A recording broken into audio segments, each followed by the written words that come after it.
Good morning students. हम लोग पढ़ रहे हैं टिश्यू के बारे में। टिश्यू के बारे में के अंतर्गत हमने देखा कि टिश्यू जो है ये दो तरह के होते हैं, मेरिस्मेटिक टिश्यू और परमानेंट टिश्यू। मेरिस्मेटिक टिश्यू के बारे में हम लोगों ने पढ़ा। आज हम लोग पढ़ेंगे परमानेंट टिश्यू के बारे में। परमानेंट टिश्यू जो होता है वह ऐसे सेल से बना हुआ होता है या ये ऐसे सेल होते हैं या टिश्यू होते हैं जिनके अंतर्गत डिवीजन की क्षमता नहीं होती है, यानी इसके अंतर्गत डिवीजन की क्षमता पूरी तरह से समाप्त होती है और यह लिविंग हो सकता है, डेड भी हो सकता है, दोनों स्थितियां हो सकती हैं। और इनके वाल जो हैं परमानेंट टिश्यू के वो थिन भी हो सकता है और थिक भी हो सकता है। ये दोनों स्थितियां इसके अंतर्गत पाई जा सकती हैं।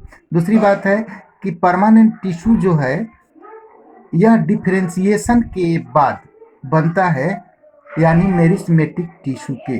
जब मेरिस्मेटिक टिश्यू के फंक्शन के लिए यानी डिफरेंट टाइप के फंक्शन के लिए इसमें डिफरेंशिएशन शुरू होता है तो उसी से इस परमानेंट टिश्यू का निर्माण होता है। परमानेंट टिश्यू, एक बात ध्यान देना है कि जो परमानेंट टिश्यू है ये भी जब एपिकल मेरिस्टम से इसका निर्माण होता है तो उसे प्राइमरी परमानेंट टिश्यू कहते हैं, और जब इसका निर्माण लेटरल मेरिस्टम से होता है तो इसे हम सेकेंडरी परमानेंट टिश्यू कहते हैं।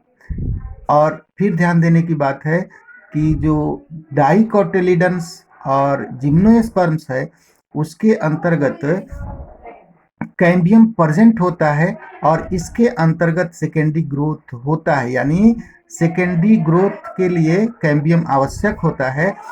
लेकिन मोनोकॉट्स में, जैसे कि धान गेहूं हो गया, इसमें कैम्बियम अनुपस्थित होता है, इसलिए इसमें सेकेंडरी ग्रोथ नहीं होता है। ये जनरली बात रही हमारे परमानेंट टिश्यू की।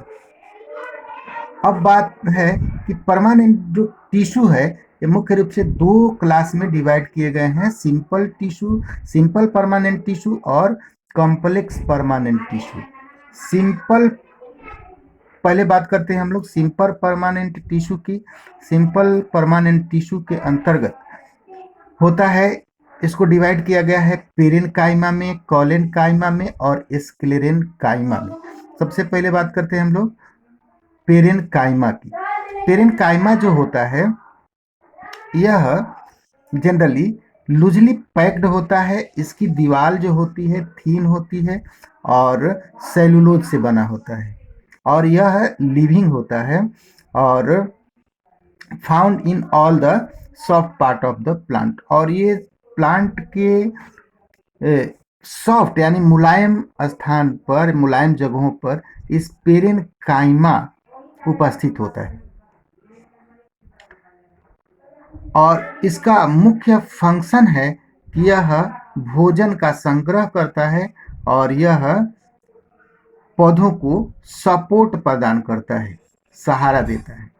एक चीज और ध्यान देना है कि जो जब पेरेन्काइमा के अंतर्गत जब क्लोरोफिल या क्लोरोप्लास्ट का मौजूद हो जाता है, यानी इसके अंतर्गत जब क्लोरोप्लास्ट पाया जाता है तो इसे क्लोरेन्काइमा के नाम से जानते हैं। इस पेरेन्काइमा में जब क्लोरोप्लास्ट की उपस्थिति होती है तो इसे क्लोरेन्काइमा के नाम से जाना जाता है और इसका फंक्शन जो होता है फोटोसिंथेसिस का हो जाता है, यानी तब इस अवस्था में क्लोरेन्काइमा स्टेज में यह फोटोसिंथेसिस का की क्रिया करता है।